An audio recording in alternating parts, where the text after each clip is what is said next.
Picture चालू करो बे। और विकास क्या होता है ये इससे पता चलता है। 4 करोड़ घर गरीबों को मिले हैं पूरे देश में। अच्छा, अब मुझे बताइए, बिहार की सरकार बिहारी चुनेंगे या घुसपैठिए चुनेंगे? अभी बता दे भाई, घुसपैठिया कौन है मैं बताती हूँ। बिहार की धरती पर आकर बिहारियों को धमकाते हैं और बोलते हैं कि बिहारी घुसपैठिया है।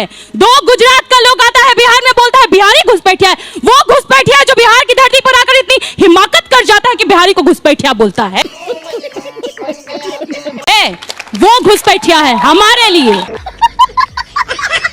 और बोलते हैं बहुत सारे घर दे दिए। दशरथ मांझी माउंटेन मैन, कौन घर दिया? राहुल गांधी। इतने साल से घर नहीं बना पाए आप, आज तक उनके लिए घर नहीं दे पाए। विकास का बात करते हैं, चूहा करता है बिहार में विकास, देश को पता है कैसे चूहा करता है। पुल बनता है, पुल 2 दिन 3 दिन में 400 करोड़ का पुल ढह जाता है, कहते हैं चूहा खा गया। यही चूहा विकास कर रहा है बिहार में। गजब बेइज्जती है। देश की यूनिटी और इंटेग्रिटी के लिए जरूरी है क्या? कि जो घुसपैठिए हैं उनके खिलाफ कार्रवाई करी जाए। साथ में हम एक युवा शक्ति है, हम एक $4 ट्रिलियन की इकोनॉमी है, हम एक 4th लार्जेस्ट इकोनॉमी है। हमारे मतलब आपको मत सिखा, चल आगे चल के हम ईवा रिपोर्ट कहती है 3rd लार्जेस्ट इकोनॉमी होगी, उसमें युवाओं की भागीदारी अहम है। अरे बस कर। और उस युवा की भागीदारी के अंदर हमारा डेमोग्राफिक बैलेंस बनना अति आवश्यक है। अब देख तू ने कहा घुसपैठियों के खिलाफ कार्रवाई करनी चाहिए। हम भी कह रहे हैं करनी चाहिए, किसी ने मना तो नहीं किया। बात तो सही है। क्या मोहन भागवत जी 3 बच्चे इसलिए पैदा करवाना चाहते हैं कि घुसपैठियों के लिए कार्रवाई करने के लिए हम अपनी आबादी बढ़ाएं? ये सरकार का काम नहीं है क्या? दुर्भाग्य यह है कि जो सरकार 11 साल में एक भी पॉपुलेशन पॉलिसी नहीं लेकर आई, वो आज सलाह दे रहे हैं कि 3 बच्चे करने चाहिए। चाइना की अगर मैं बात करना चाहूं तो हाँ, हम चाइना के साथ में अलाइनमेंट कर रहे हैं। अच्छा, हम पीसफुल इंडो पैसिफिक चाहते हैं। ये मुंह से सुपारी निकाल के बात कर रहे बाबा। हम पीसफुल बॉर्डर चाहते हैं, पर साथ में हम हमारी डोमेस्टिक इंडस्ट्री को भी आगे बढ़ाना चाहते हैं। अब आएगा मजा खेल का। जो चीन आज तक किसी का सगा नहीं हुआ, वो हमारा कैसे हो जाएगा? वाह, पहले ही बॉल में 6 नरेंद्र मोदी जी 17 बार उनको झूला झूला चुके हैं, उनको चाय पिला चुके हैं, उनके गांव जा चुके हैं। अरे बाप रे, ये तो धोती खोल रहा है। वो हमारे गांव आ चुके हैं, नरेंद्र मोदी जी ऐसा कहते हैं। और उसी चीन ने उसके बाद हमारे 20 सैनिकों को शहीद किया। जिस चीन ने हमें हमेशा धोखा दिया है, उसमें हम ये कहें कि नहीं साहब, हमने जो है उन पर भरोसा कर लिया। भारी मिस्टेक हो गया सर। बिहार चुनाव की बात करें, बहुत सारे लोग कह रहे हैं बीजेपी और आरजेडी के बीच की ये टक्कर हो गई है। अच्छा, नीतीश कुमार जूनियर पार्टनर है, उन पर भी इस बार ज्यादा फोकस नहीं रहेगा। कांग्रेस भी जूनियर पार्टनर है, उस पर भी ज्यादा फोकस नहीं रहेगा। ये मुकाबला मोदी और तेजस्वी, बीजेपी और आरजेडी का है। आपका क्या मानना है? बताता हूँ। मोदी जी से मुकाबला तो होने का सवाल ही नहीं है। मोदी जी से मुकाबला कैसे होगा? मोदी जी थोड़ी मुख्यमंत्री हैं बिहार के। बात तो सही है। मोदी जी ने अपनी पार्टी से 2 डिप्टी सीएम बना रखे हैं। अगर मोदी जी से ही मुकाबला होना है तो सम्राट चौधरी और विजय सिन्हा जी को रिजाइन दे देना चाहिए। डेमोक्रेसी में 3 स्तर के चुनाव क्यों होते हैं? मतलब मुखिया का चुनाव भी मोदी जी ही लड़ेंगे, एमएलए का चुनाव आप भी जानते हैं कि मोदी जी चेहरा होते हैं, संसद का चुनाव भी मोदी जी ही लड़ेंगे। इसका चेहरा सब जगह मोदी जी ही होते हैं। तो चेहरा मतलब क्या क्रीम बेच रही है बीजेपी? कि जो है किसी मॉडल का फोटो लगा करके क्रीम बेचेंगे, किसी मॉडल का फोटो लगा करके डिओड्रेंट। उन्हीं के नाम पर वोट मांगते हैं, उन्हीं के नाम पर वोट मिलता है। उन्हीं के नाम पे अगर वोट मिलता है तो 2015 में उनके नाम पे वोट क्यों नहीं मिला था? 2020 में जो है उनके नाम पे वोट क्यों नहीं मिला था? नंगा करके नहला रहा है। क्यों जो है थूक करके चाटना पड़ा? बिहार में यही बोलते हैं, खड़ी खड़ी। नीतीश जी के लिए क्या बोले थे? बिहारियों का डीएनए खराब है, सारे दरवाजे बंद हो गए हैं। तो क्या ब्लूटूथ से डाउनलोड हो गए नीतीश कुमार फिर से एनडीए में? कौन से दरवाजे से आ गए? ये जो सारी भाषा बोली गई, तमाम जो प्रहार किया गया जेडीयू के ऊपर, नीतीश जी के ऊपर, और फिर जाकर के जो है नीतीश जी के साथ अलायंस कर, मतलब नीतीश फैक्टर है ना। अगर नीतीश जी चेहरा नहीं है तो मोदी जी तो अपने राज्यों में जो बीजेपी शासित राज्य है वहां सिर्फ अपना फोटो लगाते हैं, अपने सीएम का भी फोटो नहीं लगाते हैं। बिहार में नीतीश जी का फोटो क्यों लगा रहे हैं? इसका आंसर तो नहीं आता मुझे। और आपको लगता है कि ये मोदी जी को नागवार गुजर रहा होगा? मतलब नीतीश जी फैक्टर है ना। आप ये मान रहे हैं ना कि नीतीश जहां होते हैं वही गठबंधन जीतता है। बिल्कुल है। जो इंसान आज तक अपनी फोटो अपनी पत्नी के साथ नहीं लगाया हो, इंसान जो नीतीश कुमार के साथ अपनी फोटो लगा रहा है, तो स्वाभाविक रूप से फैक्टर है। आप पुष्कर जाकर के देखिए। दूसरा पहलू, नीतीश जहां जिस गठबंधन में होते हैं वही जीतता है कि नहीं? ये तो आप मानते हैं। बिहार में अब तक जितने चुनाव हुए आप देख लीजिए 2005 के बाद। फिर आपको मालूम है नीतीश जी कितना चुनाव आ रहे हैं? ये भी जरा पता कर लीजिए नीतीश जी कितना चुनाव आ रहे हैं। 2005 से पहले 2005 में भी जो है उनको 2 बार चुनाव हुआ था। अगर आपको याद हो तो वो जो है किंग मेकर की भूमिका में रामविलास पासवान जी घूम रहे थे, कहते थे सरकार की चाबी हमारे पास है। फिर उसके बाद 2010, 2015, 2020, बिल्कुल, नीतीश जी एक चेहरा हैं और नीतीश जी के चेहरे के नाम पे बीजेपी वोट मांग रही है, और जब चुनाव हो जाएगा, बीजेपी जब वोट ले लेगी, तब नीतीश जी को निपटा देगी। गजब बेइज्जती है।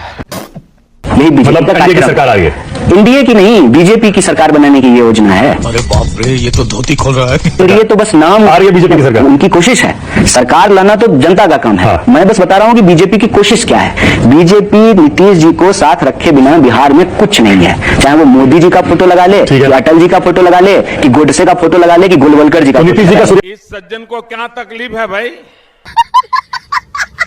वो कहते हैं बिस्किट यानी कि विष है बिस्किट में।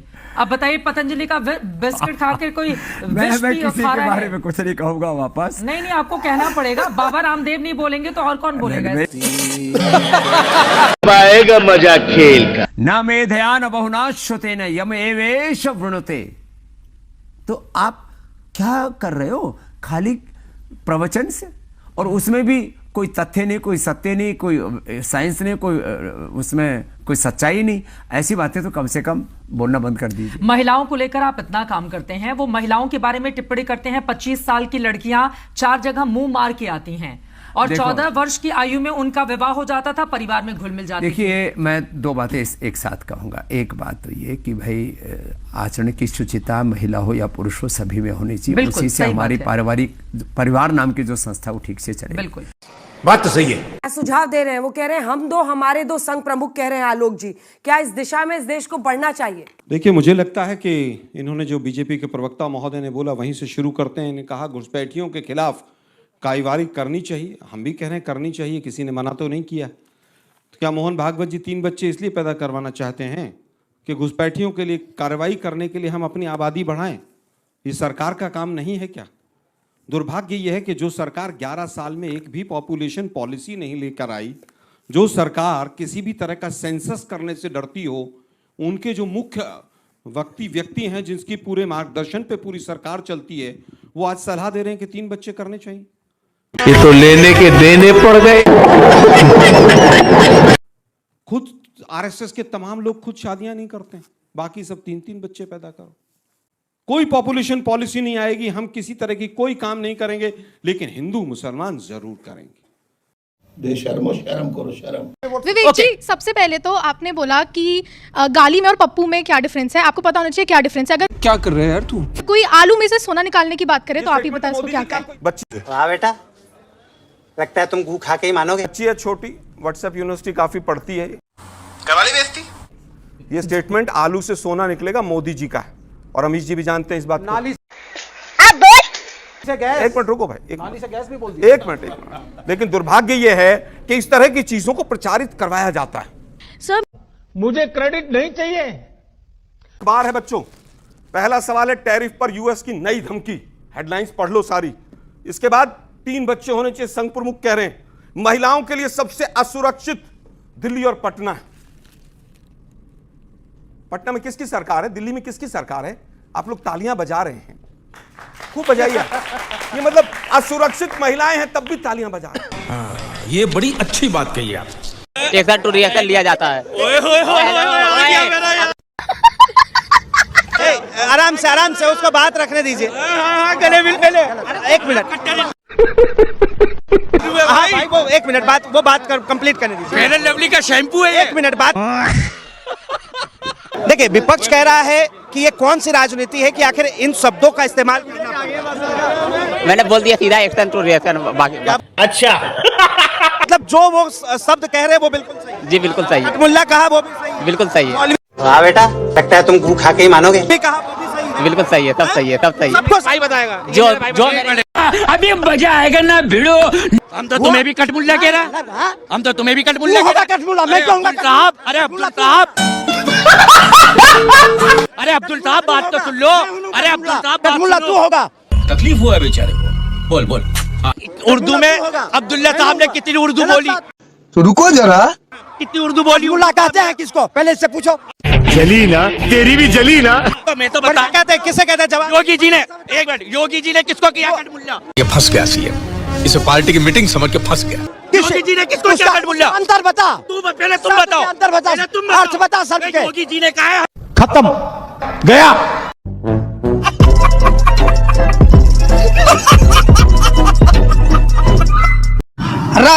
मुरली मनोहर जायसवाल है यही बरहज के। कितना करोड़ का? 10,000 करोड़ का एनआरएसएम घोटाला किए थे। अच्छा। तो कोर्ट के आदेश से वो जेल में थे, जेल में उनकी वो हालत हो गई, वो हार्ट अटैक। मतलब जेल गए ना? जेल गए। फंस गया सीएम। तो 24,000 करोड़ लेके विदेश भाग जा रहा है, पकड़े में नहीं आ रहा। आपने कहा ना कि जो 11,000 करोड़ का घोटाला किया था जेल गया। सही पकड़े हैं। आप ही ने कहा? अरे हाँ भाई हाँ। अभी 24,000 वाला जो घोटाला करके कैसे सिंगापुर चला गया?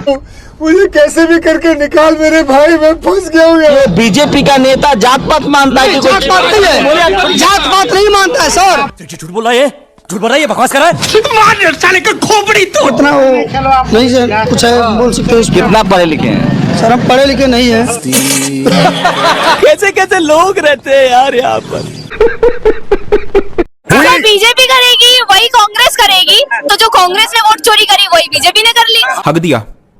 मान लिया ना कि हाँ चोरी करी हमने, मान है ना। सही पकड़े हैं। मानी ना। भाई संविधान ने हक दे रखा है, कोई गवर्नमेंट बैठी हुई अगर कोई गलत कर रही है तो उसके खिलाफ आवाज उठाओ। शाबाश। सीबीआई हो, ईडी हो, कुछ भी हो, भाजपा के गुलाम है सर। सुप्रीम कोर्ट भाजपा का गुलाम है आज के टाइम पे। उन्होंने कहा सुप्रीम कोर्ट जो है भाजपा का गुलाम है। मैम आपके बढ़ते थोड़ा पीछे पीछे। मैंने बोला नहीं है, मैंने कहा आपकी नजर में। बस हवा निकल गई। इन्होंने तो खड़े खड़े मुझे सर्टिफिकेट दे दिया कि मैं भाजपा समर्थक हूँ। अभी बोला आपने कि आज की जनरेशन को क्या हो गया है, भाजपा का इतना अंधा समर्थन करते हैं। इन्होंने बोली है ये बात। ये कह रहे हैं कि भाई वोट चोरी हुआ नहीं। रुको जरा, ये क्या है? एक्सपोज ये क्या है? ये क्या है? मुझे कैसे भी करके निकाल मेरे भाई, मैं फंस गया हूँ। में तो सुधार हुआ है ना। हाँ, शिक्षा में इतना बढ़िया सुधार हो गया कि स्कूल ही बंद हो गए। देश को नंगा कर दिया और खुद 10 लाख का सूट पहन रहे और आप अपनी प्रधानमंत्री मोदी मोदी मोदी है ना। हाँ, और जनता ने जूता लेके इनकी धो दी धो दी धो दी। आपको अगर मैं बीजेपी का दलाल कहूँ तो आप बीजेपी के दलाल हैं। मोदी झूठ हाई स्कूल से पढ़ के आए हैं क्या आप? मोदी हाई स्कूल से झूठ सीख के आए हैं क्या आप बोलना है? मुझे आप बीजेपी समझा नहीं पा रही, वहीं बीजेपी अब हर गांव-गांव में जा रही है। अच्छा, किसानों को समझाने के लिए। हाँ, 5 तारीख को बीजेपी किसान भी समझने के लिए बिल्कुल तैयार है। गेट के बाहर बिल्कुल जो पुराने सड़े जूते चप्पल है उनकी माला पहना के टांग दी है। सीधो जी ऐसा है, आओ जी और माला टंगवाओ जी, स्वागत करवा के जाओ जी, समझे आप? अरे बड़े खतरनाक लोग हैं।